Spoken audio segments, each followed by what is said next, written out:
गौदान। जब कोई मरने लगता है तो हम कहते हैं कि अरे भाई गौदान कराओ जल्दी, मुक्ति नहीं मिलेगी और हमें चीज़ों को बेहतर करना है तो गौदान कराना पड़ेगा। हिंदी साहित्य में जितनी भी पुस्तकें आपको पढ़नी हैं, देखिए एक बात समझना पड़ेगा कि हिंदी साहित्य में कुछ लोग नए हैं, दो तीन आधार हैं जो बेहतर नंबर हमको दिलाते हैं। पहला तो मूल पाठ्य पुस्तकें कुछ ऐसी हैं जिनको आपको पढ़ना है। जैसे जब हम उपन्यास की बात करते हैं तो उपन्यास में हमें जो भी उपन्यास हम स्टार्ट करेंगे उसको आपको भी पढ़ना पड़ेगा। जो मैं आपको लिखवाऊंगा उससे हो जाएगा, लेकिन जब तक आप पूरी कहानी को नहीं समझेंगे, अब इतनी मोटी है ये, लगभग आप देखेंगे तो 328 पेज है इसमें, 378। हर चीज तो नहीं बताई जा सकती, लेकिन मैं आपको मूल कथा से ही प्रश्न बन जाएगा। लेकिन जब आप इसको पढ़ोगे ना गोदान, तो फिर आपका सोचने का, समझने का तरीका, प्रश्नों को डील करने का तरीका वो आ जाएगा। तो मूल पाठ्य पुस्तक पढ़ना है हिंदी में। दूसरी बात, जब मूल पाठ्य पुस्तक पढ़ेंगे तो आपको कुछ एग्जाम्पल्स उसमें दिखेंगे, कुछ ऐसी लाइनें मिलेंगी जिनका आप यूज करेंगे आंसर, और वो आंसर को बेहतर बनाते हैं, उससे आपको नंबर भी बेहतर मिलने शुरू हो जाते हैं। हिंदी साहित्य अभी जितने भी ऑप्शनल सब्जेक्ट हैं उसमें बहुत बेहतर है। क्यों है? सबसे बड़ी बात है कि इस सब्जेक्ट के साथ ये अंकदायी बहुत है। दूसरा, अगर हम देखें तो यहां ज्यादा परिवर्तन नहीं है, एक बार तैयार हो गया तो फिर तैयार हो गया, परिवर्तन नहीं। तीसरा, रुचिकर है। अगर आप कोई विषय पढ़ते हैं उसमें आपकी रुचि ही नहीं है तो विषय पढ़ने में कोई मजा नहीं आएगा। रुचिकर है, इंटरेस्टिंग है। और हमारे लेखन, अगर हमारा माध्यम हिंदी माध्यम है तो हमारे लेखन को काफी बेहतर करता है। इसके अलावा किसी अन्य विषय के साथ इसकी कोई भी जो प्रतिस्पर्धा नहीं है, अन्य विषय के साथ प्रतिस्पर्धा नहीं है इसकी। कैसे?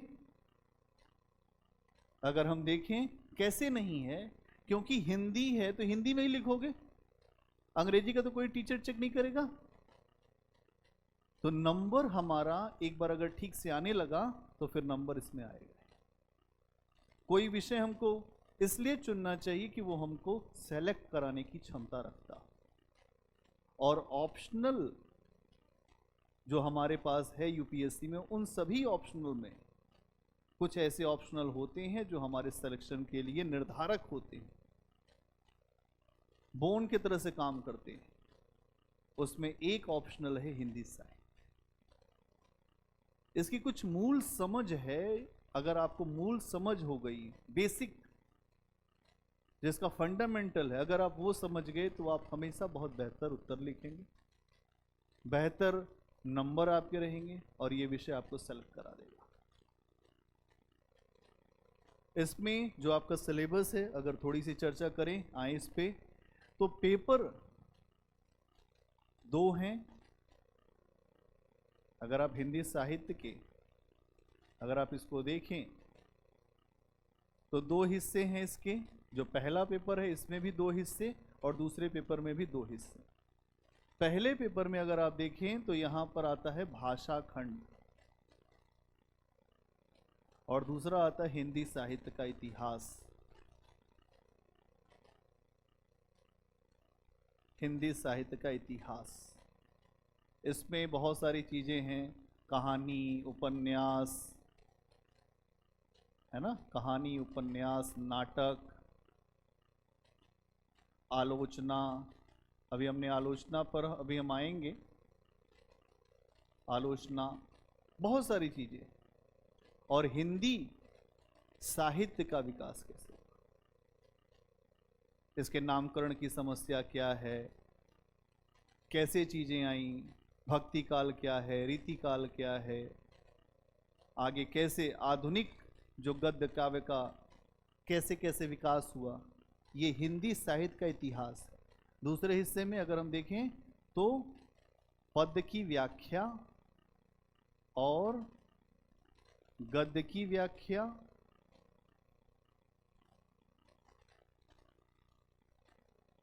और इनसे जुड़े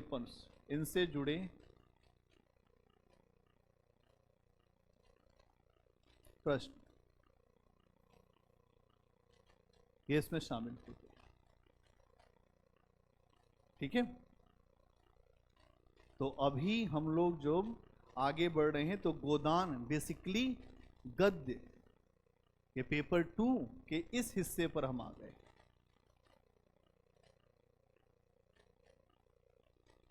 पेपर 2 के इस हिस्से से अब हम शुरुआत कर रहे हैं। अभी तक हम लोग अगर देखें तो आगे की चर्चा हम लोगों ने कुछ की थी इसके जो पीछे की क्लासेस में। आज एकदम बिल्कुल नए तरीके से नए टॉपिक को उठा रहे हैं कि जो लोग नए भी हैं उनको पूरी बात समझ में आए। क्या बात समझ में आ रही है? सबसे पहले ये देखना होगा कि गोदान जो रचना है यहाँ पर कैसे प्रश्नों का एक रूप आता है, कैसे प्रश्न पूछे जाते हैं। अगर प्रश्न को देखोगे तो तुम ये समझ पाओगे कि हमको कैसे पढ़ना है।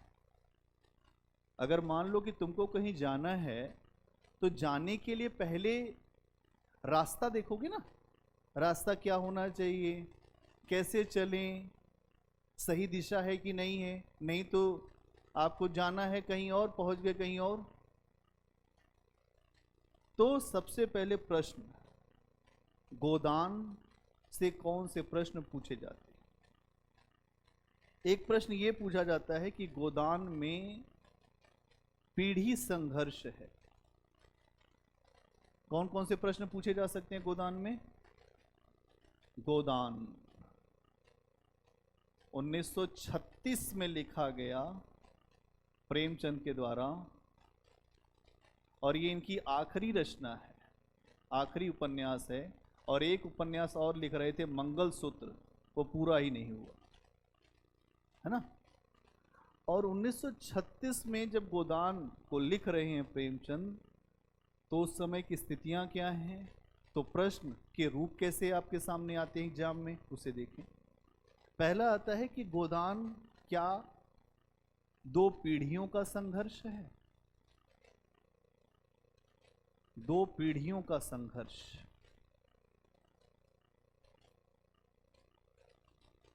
एक तरफ जो पुरानी पीढ़ी होगी और दूसरी तरफ नई पीढ़ी होगी। जो पुरानी पीढ़ी है उसमें आप देखें तो होरी है, और यहां इसका जो पुत्र है उसका क्या नाम है? गोबर।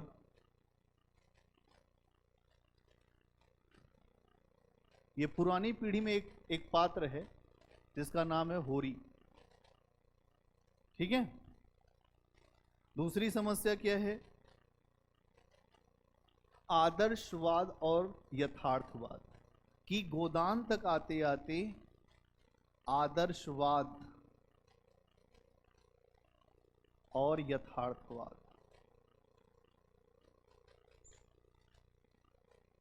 गोदान तक आते आते, आ जाइए, गोदान तक आते आते अगर आप देखो तो दो समस्या आती है कि आदर्शवाद और यथार्थवाद। क्या है? आदर्शवाद और यथार्थवाद। आदर्श क्या होता है? जब प्रेमचंद जब लिख रहे थे 1915 के आसपास, प्रेमचंद ने अपनी पेन उठाई और लिखना शुरू किया। बहुत संघर्ष किया लिखते समय, महात्मा गांधी से बहुत ज्यादा प्रभावित थे, है ना, बहुत ज्यादा प्रभावित थे गांधी जी से प्रेमचंद। वो कहते थे व्यक्ति का हृदय बदलता है, हृदय बदल जाता है। इसीलिए शुरुआत में जो कुछ भी प्रेमचंद ने लिखा वहां पर आप देखें अचानक हृदय बदल जाता है लोगों का। हम लोग चर्चा कर रहे हैं प्रेमचंद के गोदान से उपन्यासों की परंपरा को हम देखेंगे कि उपन्यास गोदान में क्या है, उसके प्रश्न कैसे बनते हैं, कैसे हमें लिखना होता है, इसे हम समझने का प्रयास करें। पहला हमने देखा कि गोदान 1936 में सबसे आखिरी समय है प्रेमचंद के जीवन का, और यहाँ तक आते आते सारे समाज का जो लिबास था, जो बनावटीपन था, वो प्रेमचंद के सामने आ चुका था। और उन्होंने यहाँ पर आकर सारे धागों को तोड़ दिया और यथार्थवादी ढंग से एक किसान की उस मार्मिक दशा को दिखाया है कि कैसे एक आदमी जो गरीब है उसका जीवन कैसा होता है। तो प्रश्न के रूप क्या है कि दो पीढ़ियों का संघर्ष है गोदान में, एक नई पीढ़ी और एक पुरानी पीढ़ी, दूसरा आदर्शवाद बनाम यथार्थवाद। तो मैं आपको बता रहा था कि प्रेमचंद ने जब शुरुआती समय में लिखना शुरू किया तो उनके यहां आदर्शवाद हावी रहेगा। आदर्श कैसे हावी रहेगा? अगर उनकी कुछ कहानियों को देखोगे, जैसे बड़े घर की बेटी, जिसमें आनंदी नाम की जो पात्र है, आनंदी का हृदय बदल जाता है। बात अचानक अभी उनके मन में यह है कि संयुक्त परिवार आगे चलना चाहिए, कोई कुछ भी कर ले, अंत में हृदय बदलेगा। लेकिन जब धीरे धीरे धीरे धीरे प्रेमचंद आगे बढ़े तो उनके ऊपर यथार्थवाद हावी हो गया। तो प्रश्न पूछा जाता है इस उपन्यास को लेकर कि गोदान तक आते आते प्रेमचंद का आदर्शवाद समाप्त हो गया और ये यथार्थवाद के बहुत नजदीक आ गए। स्पष्ट कर कैसे प्रश्न पूछे जा रहे हैं, क्या समझ पा रहे हो? इसके अलावा अगर आप देखें तो एक प्रश्न ये पूछा जाता है कि क्या गोदान महाकाव्यात्मक उपन्यास था? अब महाकाव्यात्मक उपन्यास था। क्या होता है जो महाकाव्य की जो परिभाषा, कि कोई ऐसी रचना जो बड़े पैमाने पर सामाजिक बदलाव, जैसे रामचरितमानस आप कहते हैं महाकाव्य है, महाभारत, रामायण, वहां पर समाज है, अर्थव्यवस्था है, राजनीति है, संस्कृति है। वैसे ही 1936 का गोदान जो है वो हमारे उस समय के समाज के हर पक्ष को दिखाता है, इसलिए ये महाकाव्यात्मक श्रेणी रखी गई।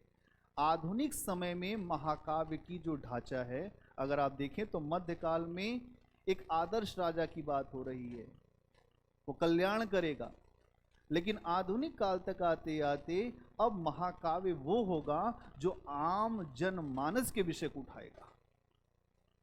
तो गोदान उपन्यास होरी की त्रासदी को दिखाता है, जो जनता का सबसे निचले पायदान पे व्यक्ति है, किसान है, गरीब है, बुर्जुआ वर्ग है।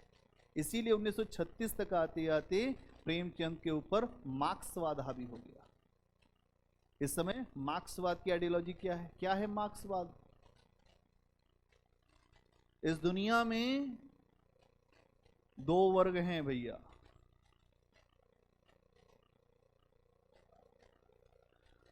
एक तो शोषित वर्ग है और दूसरा शोषण करता है। ठीक है, शोषित वर्ग को कहा गया सर्वहारा। ये सर्वहारा है, और इस दुनिया में ये जो सर्वहारा वर्ग है इसका शोषण हो रहा है। वो शोषण कौन कर रहा है? कुछ लोग। तो दुनिया के जितने भी शोषित वंचित लोग हैं वो सब एक हो जाएं और एक होकर एक ऐसा क्रांति करें, एक ऐसा जो बिगुल बजाएं, रक्त बहे, रक्त रंजित क्रांति। आमूल चूल परिवर्तन कर दे। इसी पे 1917 में रूस में क्रांति हुई, 1949 में चाइना में रेवोल्यूशन हुआ। तो समझना पड़ेगा कि भारत में हिंदी साहित्य के जो लिखने वाले लोग हैं, प्रेमचंद, जयशंकर प्रसाद, जो भी लोग लिख रहे हैं, सबके ऊपर असर आएगा मार्क्स का। कि समाज में जो निचले पायदान पे बैठा व्यक्ति है, किसान, मजदूर, जब रशिया की क्रांति हुई तो वहां मजदूरों ने हथियार उठा लिया, कहा शासन देते हो कि नहीं देते? लोगों ने कहा नहीं देते, कहे फिर तैयार हो जाओ। तो खूनी रविवार हो गया रशिया में, मारे गए लोग। उसके बाद सत्ता देनी पड़ी मजदूरों को। चीन में जाओगे तो चीन में किसान महत्वपूर्ण था। वहां किसानों ने कहा सत्ता देते हो कि नहीं देते? लोग नहीं देंगे। माओ तुंग नाम का व्यक्ति आया, माओ ने कहा कैसे नहीं दोगे? किसानों को एक साथ किया, सारी जमीनें एक बराबरी में बांटी और समाज को एकीकृत कर दिया और 1949 की चीनी क्रांति को सफल कर दिया। अब ऐसी चीजें आपको जो दिख रही हैं वो इसी मार्क्स की आइडियोलॉजी से है। तो ये है मार्क्सवाद। तो 1936 तक आते आते प्रेमचंद बेसिकली ये समझ गए थे कि समाज में शोषण का रूप क्या है। ठीक है, इसके अलावा और क्या प्रश्न हो सकता है कि गोदान एक त्रासदी थी। गोदान एक त्रासदी थी या गोदान उपन्यास एक त्रासदी मूलक है। किसकी त्रासदी?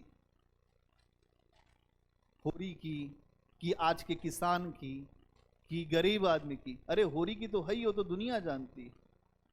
आज के किसान की भी त्रासदी वही है। गांव जाओ अभी पता चलेगा गरीबी क्या होती है।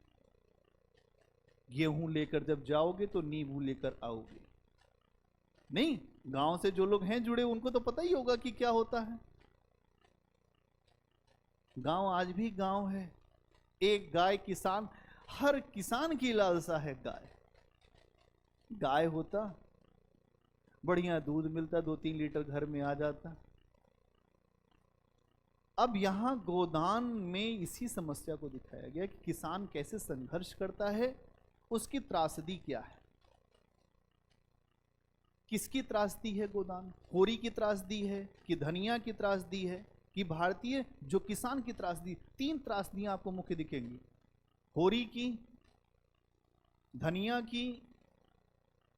धनिया इसकी पत्नी, अभी आएंगे, अभी मूल प्यार है, ठहरो थोड़ा।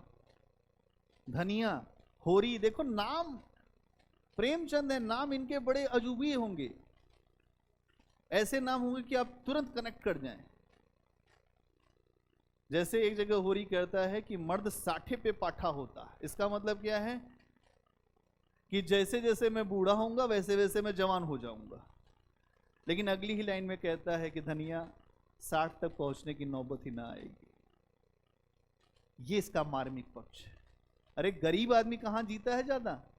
ये तो बढ़िया जो लोग दूध घी मलाई खाते, अंजन लगाते हैं आंखों में, वो जीते। सब जीते हैं क्या? गरीब आदमी तो मेहनत करता है और जल्दी ही गोलोक को पधार जाता है।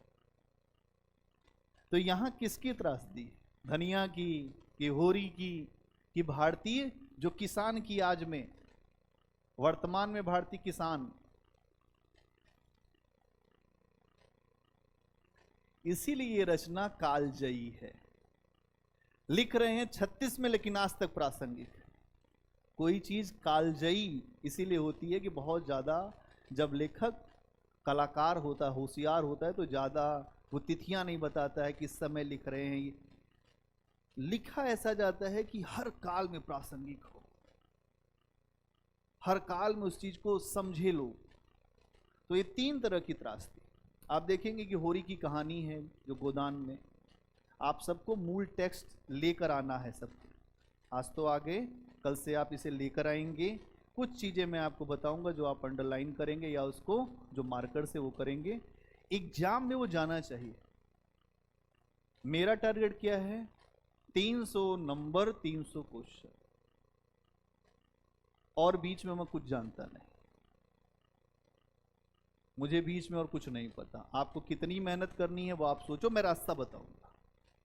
कैसे लिखना है वो भी बता दूंगा, प्रश्न कैसे आ रहे हैं वो भी बता रहा हूं। करना तो तुम्हें पड़ेगा ना। आईएएस बनोगे कौन? आप ही बनोगे ना। तो यहां संघर्ष किसका है? और जो त्रासदी है, जो दुख है, वो किसके किसके हैं? होरी का है और भारती के साथ। ये कहानी गोदान की जब स्टार्ट होती है तो इसमें बीच बीच में ऐसा लगेगा कि अब तो होरी खुश है, होरी प्रसन्न है, अब सब चीज अच्छी हो गई। वो भोला महतो की जो गाय ले आता है उसको समझाता है, भोला भाई एक गाय जो है बड़ी अच्छी है, आप लेकर आए हो। भोला ने पहले तो उससे बात नहीं किया, फिर थोड़ी देर बाद बोला हाँ लेकर आए, 80 रुपए लगा है। अब 80 रुपए सुना, अब होरी पर एक पैसा नहीं है, जेब में 1 रुपया नहीं है, जा रहा है जमींदार के पास। लेकिन भैया बड़ी अच्छी है, सबके बस की बात नहीं है ये गाय पालना। तुम कितने भाग्यशाली हो, तुमको गाय है तुम्हारे पास, गाय का गोबर है, ये है वो है, तमाम उसको बातें बताया। फिर एक बात उसको समझ में आई जो उसकी बुद्धि काम की, कि जो गांव का किसान होता है ना बड़ा होशियार होता है, कि अभी भोला महतो की जो पत्नी थी उसकी मृत्यु हो चुकी थी। उसको याद आया कि इसकी पत्नी तो है, तो घर में बड़ी समस्या होगी। अब भोला के चूंकि उसी वो दुखती नस पे हाथ रख दिया होरी ने। अब भोला महतो ने कहा हाँ भैया बड़ी समस्या, जब से पत्नी गई घर जो है भूत खाना हो गया है, कोई है ही नहीं घर में। 3 से 4 सेर दूध होता है, कोई खाने वाला नहीं, क्या करेंगे हम। तब इसने कहा कि भाई ऐसा है कि हमारे जानकारी, हमारे ससुराल में एक लड़की है, उसका पति छोड़ के कहीं चला गया है, तुम कहो तो बात कर। बस ये बात भोला ने सुनी और भोला ने कहा भैया गाय ले जाओ। क्या करो? गाय ले जाओ तुम, 80 रुपए बाद में देना, नहीं चाहिए पैसा, विवाह कराओ पहले। ये है मूल टेक्स्ट। गांव का आदमी कुछ नहीं चाहिए उसको। तो भोला महतो इस तरीके के। बाद में क्या समस्या आती है, भोला महतो के यहां अक्सर, अब चूंकि होरी ने इनसे ये तो कह दिया कि आप अपनी गाय दे दो, लेकिन गाय को वो क्या खिलाएगा, उसका कुछ है ही नहीं, गरीब एकदम किसान गांव का, कर नहीं दे पाता है, कुछ नहीं हो पाता। इसलिए कहता है कि बड़े मालिक लोग हैं, हम लोग तो जी रहे हैं, जीने का अधिकार दे दिया, यही तो बड़ा है। एक जगह कहते हैं कि छत्री का लो, वैश्य का लो पैसा, लेकिन अगर ब्राह्मण का पैसा ले लिया तो हड्डी तोड़ के निकल के बाहर आएगा। इसका मतलब ब्राह्मणवादी व्यवस्था से भी यहां बड़ा खतरा है। अब गोबर का जो नाम है, लेकिन उस पे ऐसे मत जाना कि उसका नाम ही खराब है। गोबर है बड़ा क्रांतिकारी। कौन है भाई? इन दोनों का पुत्र है। अब जो भोला महतो हैं, भोला ये हैं गांव के ग्वाले, अर्थात यादव जी हैं। अब इनके जीवन में एक ही काम है कि जानवर खरीद के लाना, बेचना, अच्छे अच्छे दाम पर सारी चीजों को करना। इनका विवाह नहीं हुआ है तो इसने कहा है कि चिंता मत करो, विवाह कराएंगे। इसी लालच में इसने गाय दे दिया।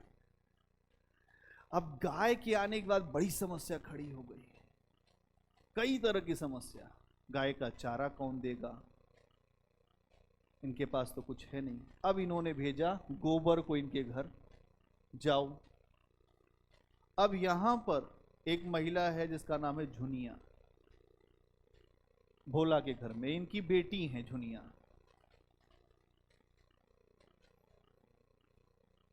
झुनिया जो है उसमें मत जाओ कि वो क्या देने गया और क्या लेने गया, उसका मतलब नहीं। मतलब यहां के मूल पर है कि ये महिला विधवा है, ये महिला विधवा है।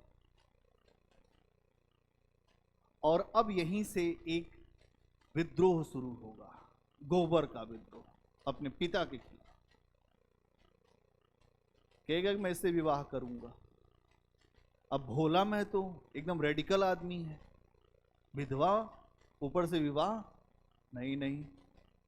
बाद में क्रांतिकारी कदम उठाता है गोबर, विवाह करता है, लेकिन समाज में स्वीकृति के लिए संघर्ष करना पड़ता है। तो यहां समझना पड़ेगा कि एक साथ कई संघर्ष चलते हैं और प्रेमचंद सबके बीच बीच में आकर खड़े हो जाएंगे। ठीक है, तो क्या ये बात समझ में आ रही है आपको? अब गोदान का जो शिल्प है वो देखो कि उस पे भी प्रश्न आता है कभी कभी कि गोदान का कथानक कैसा था, उस पर विचार करें।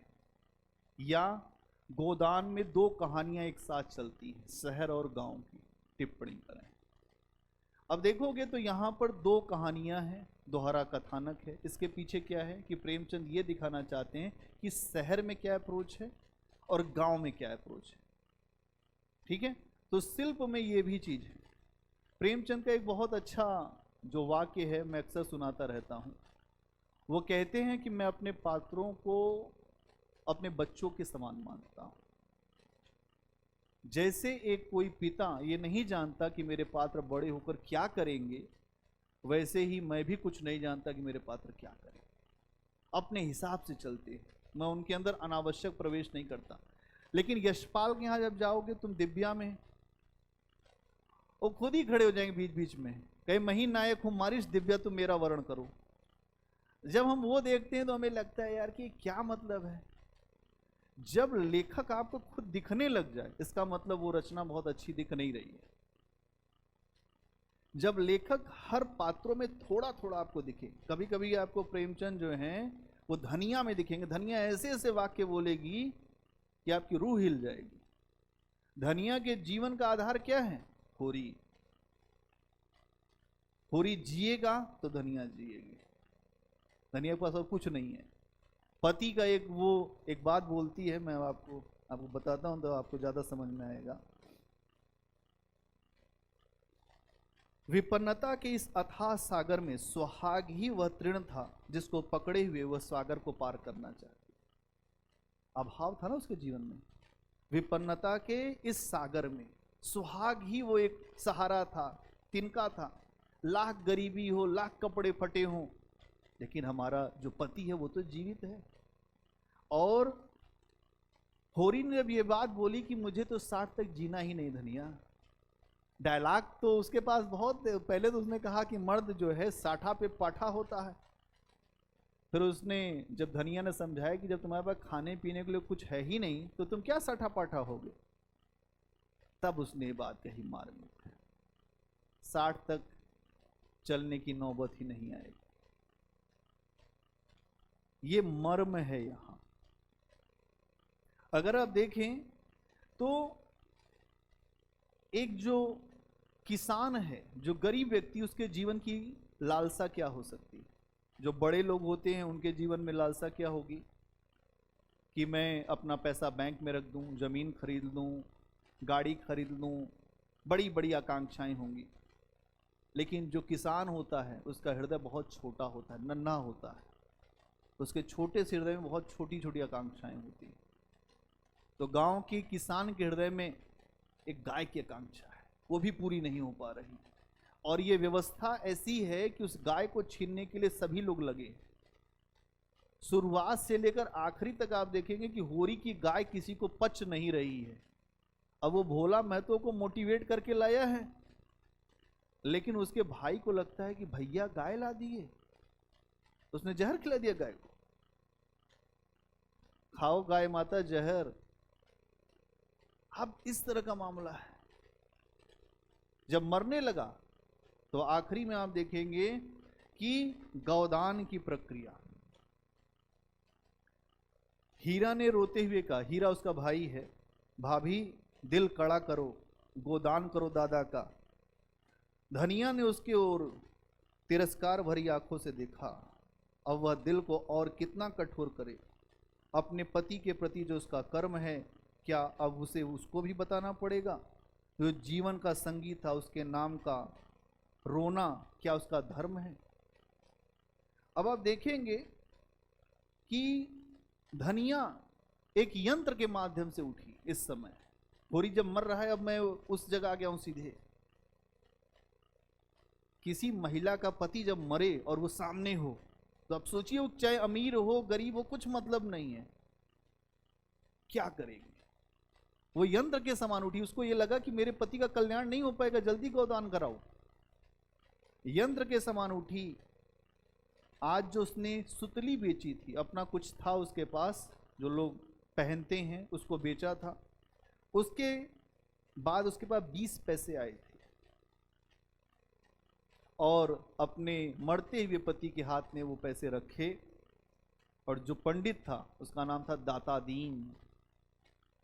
दाता दीन से बोला,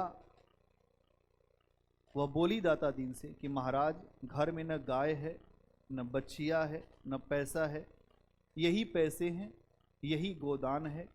और चक्कर खा के, पछाड़ खा के गिर गई। ये है दारुण कथा। यहीं पे ये गोदान उपन्यास बंद हो जाता है।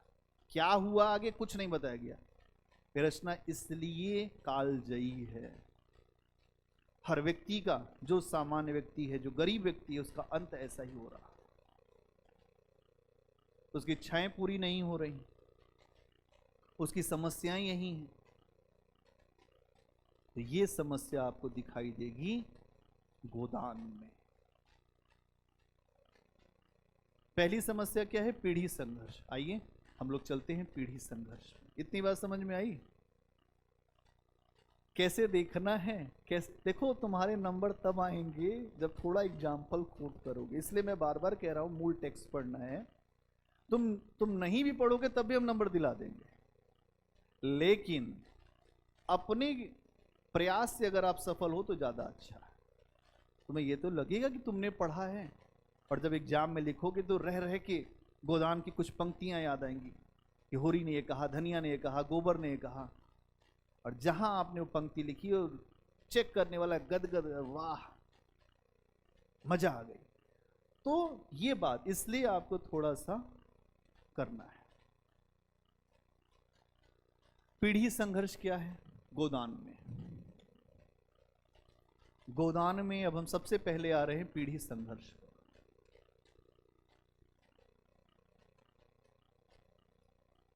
पीढ़ी संघर्ष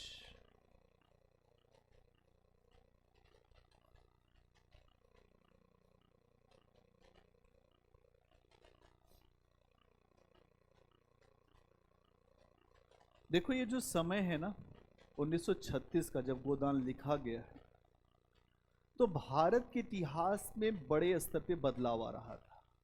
क्या क्या हो रहा था? राष्ट्रीय आंदोलन बहुत तेजी से चल रहा था, देश में मूवमेंट चल रहा था, और लोग अपनी आज़ादी के लिए छटपटा रहे थे।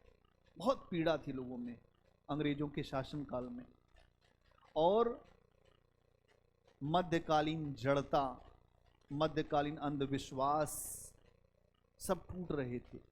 भारत में सामाजिक और धार्मिक सुधार आंदोलन चले थे, कई सारी चीजें हो रही थी, और पहली बार आधुनिक मूल्य हमारे समाज में आगे बढ़ रहे थे। आधुनिकता की चीजें आ रही थी। हमारी अर्थव्यवस्था कैसी थी? इसमें एग्रीकल्चर बेस्ड था। बाद में हम जब आज़ाद हुए तब भी हमारे यहाँ एग्रीकल्चर का ही महत्व था। तो जो कृषि प्रधान अर्थव्यवस्था थी, और क्या था यहाँ? सामंतवाद था। लेकिन 1936 तक आते आते आप देखेंगे कि जब नेहरू ये कहते हैं कि मैं समाजवादी हूं, इसका मतलब ये है कि उनका सामंतों में, राजा महाराजाओं में कोई विश्वास नहीं था। तो सामंतवादी व्यवस्था अब टूट रही है, सामंतवादी व्यवस्था कमजोर हो रही है, और समाज में बहुत तेजी से परिवर्तन हो रहे हैं। और इन्हीं परिवर्तनों ने, अगर आप देखेंगे, तो नई पीढ़ी और पुरानी पीढ़ी के संघर्ष को खड़ा किया कि नई पीढ़ी कुछ कहेगी, पुरानी पीढ़ी कुछ कहेगी। और यहीं आप देखेंगे कि गोदान में जो पीढ़ी संघर्ष दिखाई देता है वो कई चरित्रों में आपको दिखेगा। जैसे भोला में दिखेगा, और उसकी जो पुत्री है झुनिया में। देखो पीढ़ी संघर्ष कैसे कैसे दिखता है भोला में और झुनिया में। झुनिया अगर गोबर से विवाह करना चाहती है तो भोला की समस्या क्या है? पहली बात तो ये, पिता हो इसका मतलब कि उसको जिंदगी भर खराब स्थिति में रखोगे। अगर वो महिला विधवा है तो उसे भी जीवन तो जीने का अधिकार है ना। ईश्वरचंद विद्यासागर, डी.की. कर्वे, तमाम ऐसे सुधारकों ने इसी बात को तो उठाया कि विधवा का जीवन इसीलिए है कि उसको सफेद साड़ी पहना दो और वो सोती रहे, उसको एक टाइम खाना दे दो और वो हरि भजन करे। समाज ऐसा नहीं हो सकता, इसलिए इन दोनों के बीच में संघर्ष है। और जुनिया प्रोग्रेसिव महिला है, उसको विवाह करना है तो करना है। उसके विधवा होने में उसकी क्या गलती बताओ? किसी के विधवा होने में है गलती क्या किसी की? तो इसलिए भोला और झुनिया का संघर्ष, पिता और पुत्री का संघर्ष है। इसके अलावा अगर आप देखें तो होरी धनिया का संघर्ष, गोबर होरी धनिया का संघर्ष नहीं है, होरी और गोबर का संघर्ष है ना। दो पीढ़ियों का संघर्ष और कहां दिखाई देगा? होरी और गोबर। जो पिता पुत्र हैं, ये पिता पुत्री हैं, ये दोनों लोग जो पिता पुत्र हैं, इनका संघर्ष दिखाई देगा। इसके अलावा दाता दीन और सिलिया, अभी आप आगे चलेंगे तो मैं बताऊंगा, दाता दीन और जो सिलिया के बीच में संघर्ष दिखेगा। संघर्ष दाता दीन और सिलिया।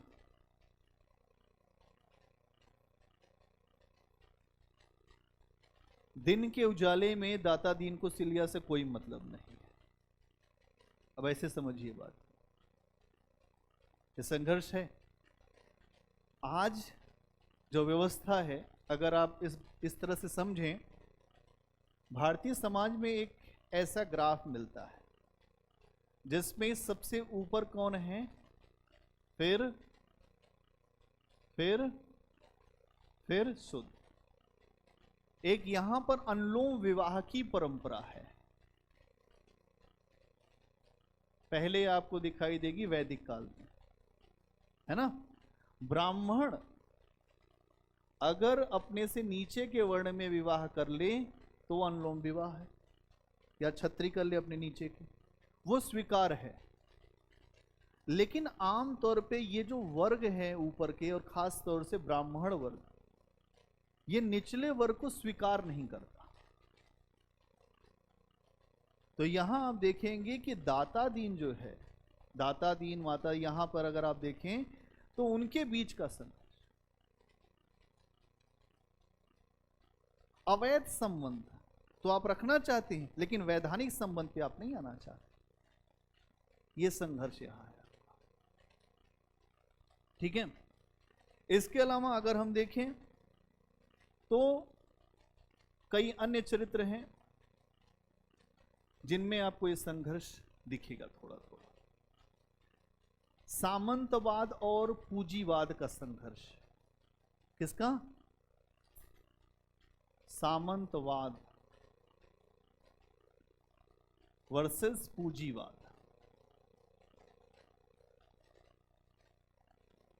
जब भी समाज में पूंजी, व्यापार, बिजनेस जब भी बढ़ेगा तो सामंतवाद टूटेगा। जब भी समाज में व्यापारिक क्रियाएं बढ़ेंगी, औद्योगिकरण होगा, तो सामंती सोच टूटेगी कि नहीं टूटेगी? तुम खुद सोचो कि तुम शहर में आओगे तो तुमको सबके साथ मिलके रहना पड़ेगा, काम करना पड़ेगा। आप लाख ब्राह्मणवादी व्यवस्था को स्वीकार करते हो लेकिन आपको यहां छोड़ना पड़ेगा। तो जैसे जैसे समाज में औद्योगिकरण आएगा, देश में औद्योगिकरण होगा, अपने आप सामंती ढांचा टूटने लग जाएगा। तो इसका संघर्ष आपको दिखाई देगा। होरी क्या कहता है? होरी कहता है कि मुझे अपनी धर्म, बिरादरी, मर्जाद का बड़ा ख्याल है, मैं बड़ा डरता हूं। किससे? हमारा धर्म है, हमारी मर्जाद है, वो संयुक्त परिवार के लिए वो जीना चाहता है, उसकी आस्था है इसके ऐसे मूल्यों में। अब गोबर की ऐसी आस्था नहीं, गोबर आधुनिक मूल्यों का व्यक्ति है। गोबर क्या कह रहे हैं कि भाई हमें औद्योगिकरण चाहिए, हमें पूंजीवाद चाहिए, हम नगरों में जाएंगे और हमें लोकतंत्र में विश्वास है, हर मानव का अधिकार है। ठीक है कि हम समाज में नीचे पैदा हुए, लेकिन इसका मतलब ये नहीं है कि हम तुम्हारी बात सुनते रहे, ये नहीं कर सकते। यह है संघर्ष होरी और गोबर का। एक ही घर में संघर्ष दिखाई दे रहा है। क्या कहता है होरी? अगर आप देखें तो एक बहुत बड़े विद्वान हिंदी साहित्य में हैं, हिंदी के, डॉक्टर रामविलास शर्मा। डॉक्टर रामविलास शर्मा कहते हैं कि होरी और गोबर की बातचीत एक पिछड़े हुए किसान और एक अधिकार को जानने वाले किसान की बातचीत है। मतलब एक तो पिछड़ा हुआ किसान है। कौन पिछड़ा है? ये हैं पिछड़े, और ये अधिकार कि मेरे अधिकार क्या है। रामविलास शर्मा इसी बात को कहते हैं, डॉक्टर रामविलास शर्मा।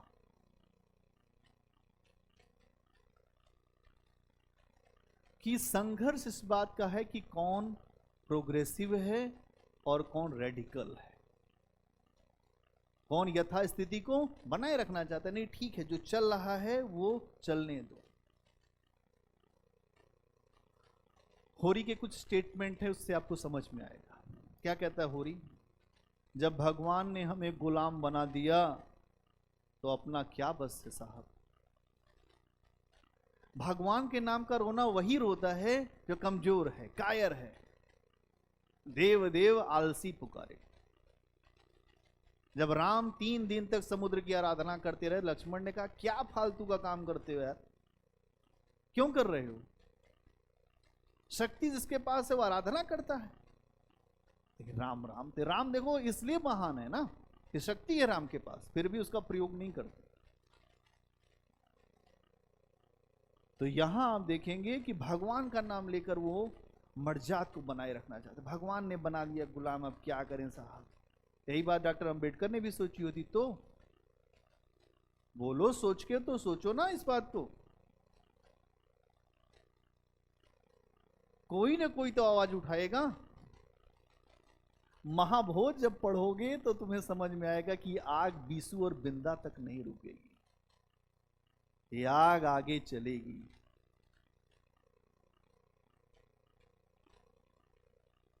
एक समाज में जो हाशिए पर व्यक्ति है उसको ऊपर आने के लिए कितना संघर्ष करना पड़ता है, ये आप जब महाभोज पढ़ेंगे तब आपको समझ में आएगा। मन्नू भंडारी लिखती हैं कि गिद्ध नोच नोच कर खा रहे हैं मांस। कितना अश्लील सा लगता है कि अपने अंतर जगत में बने रहना और बाहर कुछ भी हो रहा, हमसे मतलब नहीं। कुछ लोग ऐसे होते हैं समाचार पत्र, अरे मर गया ठीक, कोई बात नहीं। कुछ लोगों के अंदर भावना खड़ी हो जाती, नहीं ये कैसा हो रहा है। महान लोग वो होते हैं जिनके अंदर भावनाएं आ जाएं। तो यहां जब भगवान ने हमको गुलाम बना दिया तो अब अपना क्या बस है। गोबर क्या कहता है? देखो, गोबर सांवला सा लड़का है और नहीं अच्छा दिखता है, लेकिन गोबर के मन में यह है कि भाई मुझे आपकी बात पसंद नहीं आई। ये बात गोबर से कहा होरी ने। उसने उसके चेहरे पर एक असंतोष, विषमता का भाव आ गया। कहा मैं सहमत नहीं हूं तुम्हारी बात से। पापा जरूर हो मेरे, लेकिन पापा भी तो कभी असहमत, आप ऐसी बात भी तो बोल सकते हैं कि जो जिससे हम सहमत ना हो। असहमति का कोई बिंदु तो जरूर होगा। इसके बाद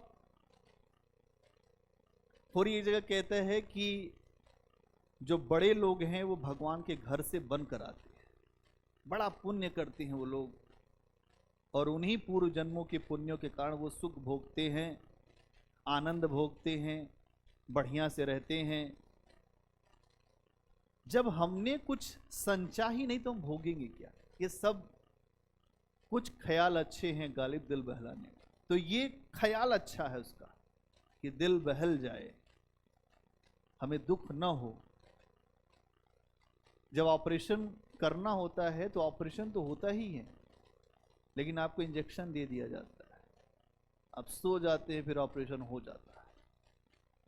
ऐसा नहीं शरीर में दर्द नहीं हुआ होगा, क्यों? दर्द तो हुआ ही होगा, लेकिन आपको चेतना नहीं है, आपको बोध नहीं है, इसलिए आप उस समझ नहीं पाते उसे। तो यहां आप देखोगे कि ये बात कहता है कि इसलिए बड़े हैं कि उन्होंने पूर्व जन्मों में संचित किया था, ये है वो है। और जो कर्मठी आदमी होगा वो क्या कहेगा? कर्म करके मैं भी हासिल करूंगा, भले ही दलित वर्ग में आया हूं तो क्या। यही बात कहा कर्ण ने, क्या जाति जाति करते हो, क्या जाति है? मेरी जाति मेरे ही भुजदंड है।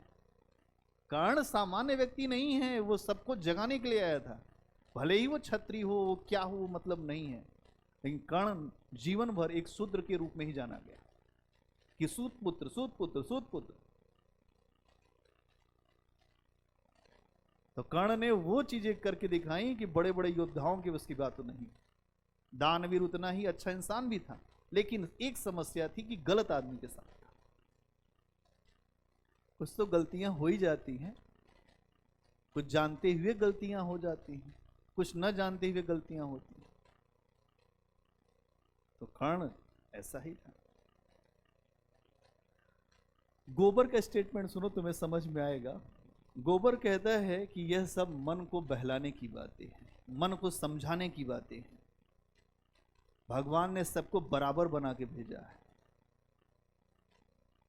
कोई छोटा बड़ा नहीं है। जिसके हाथ में लाठी है उसी की भैंस है। यह व्यवस्था इस तरह से चल रही है कि नहीं? गोबर देखिए, आधुनिक पीढ़ी का आपकी आवाज बन रहा है। अब प्रेमचंद सोचिए कि कितने प्रोग्रेसिव व्यक्ति हैं, वो वर्ण व्यवस्था में ऊपर से ही आते हैं, लेकिन उन्होंने प्रश्न सबके रख दिए। ये अच्छे साहित्यकार की पहचान है। प्रेमचंद से हर साल क्वेश्चन आता है, व्याख्या और प्रश्न दोनों आते हैं। इसलिए प्रेमचंद को समझ गए तो आपके नंबर फिक्स हैं, कुछ वो नंबर लेकर ही आएंगे। महाभोज से प्रश्न आता ही आता है, क्योंकि वो दलित समस्या, आज के समय में 3-4 समस्या बहुत ज्यादा प्रमुख है। एक तो जो दलित वर्ग की समस्या, दूसरा महिलाओं का विमर्श, नारी विमर्श, ठीक है।